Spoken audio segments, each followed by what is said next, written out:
Hey everybody, my name is Dave Warren. I'm a clinical herbalist with the New Mexico Clinic in beautiful Taos, New Mexico.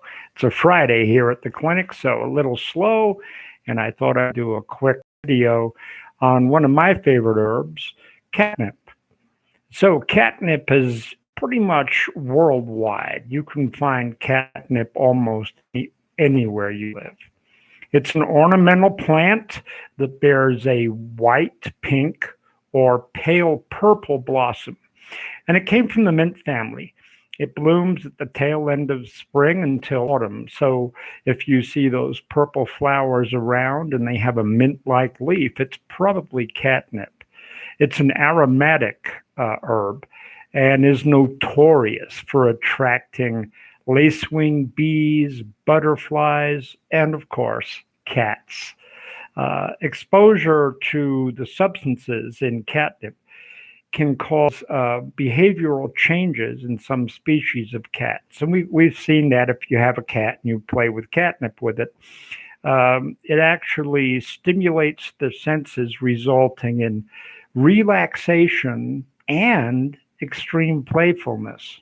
It's kind of interesting that some cats just mellow out with catnip while others become very playful and then kind of wow, and then kind of just chill.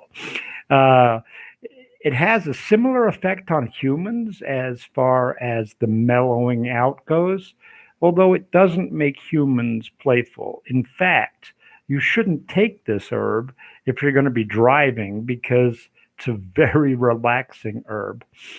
So it began growing originally in Asia, Europe, and North America, but as I said, it is spread worldwide. And it's also one of the most favorite teas that a lot of people want to take before bed. If you do that, if you take a catnip tea before bed, you need to take it a good 30 minutes before you lay down to let the constituents of the herb actually get into your bloodstream and begin working. And it'll give you a pretty good night's rest. And the catnip plant has a lot of history. It's been popular not just for cats, but obviously for humans. And today they're widely popular for cat loving people. You know, they put them in little cat toys and so forth. Um, Before they became the plant for cats, getting their little high off it, humans had figured out a way to use it for the same purpose. Um, yeah, they actually figured out that you could smoke catnip and get a little high, but I don't advise it. I think it's dangerous to do that. So, you know, don't do that. We talked about it growing in North America, but that didn't happen until the 18th century. And that's when some of the people moving into the United States actually used some cuttings from catnip in Europe and they brought it over. Of course, by then, it was a very common herb for both cooking and medicinal use.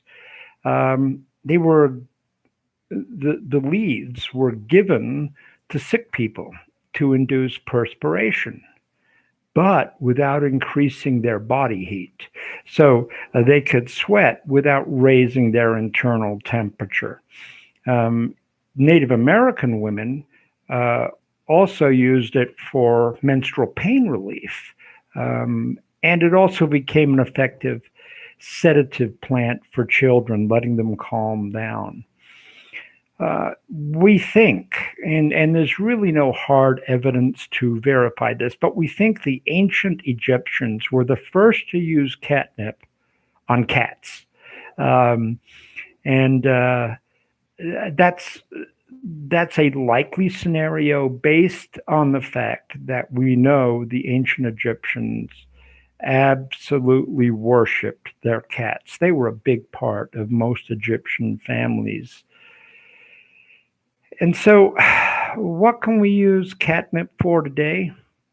Well, it has a variety of uses.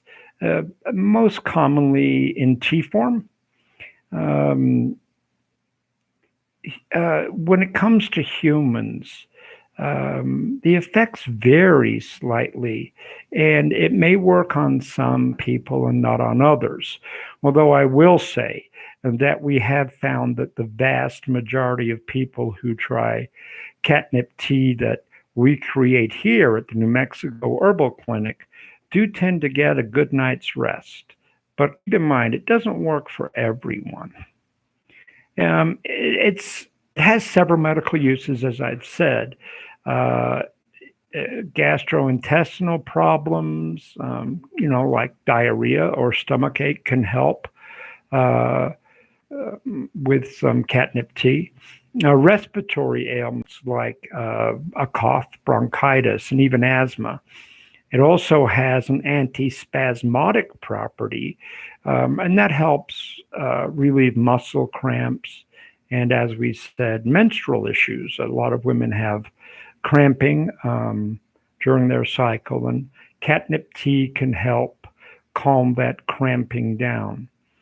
Um, it also has antibacterial and antifungal properties, which makes it great for treating wounds and things like scabies. And so, if you're going to be using any part of the catnip plant, you want to use fresh or dried leaves and fresh or dried flowers. It's always best to steep it in tea. When you're going to steep it as a tea, keep in mind you need to steep it for 15 to 20 minutes in the hot water to draw out all of those constituents. Anyway, that's a quick look at catnip. I hope you've enjoyed it. And if you have any questions, feel free to contact us here at the New Mexico Herbal Clinic. You can find us online at nmherbalclinic.com. Until next time, stay safe and stay healthy.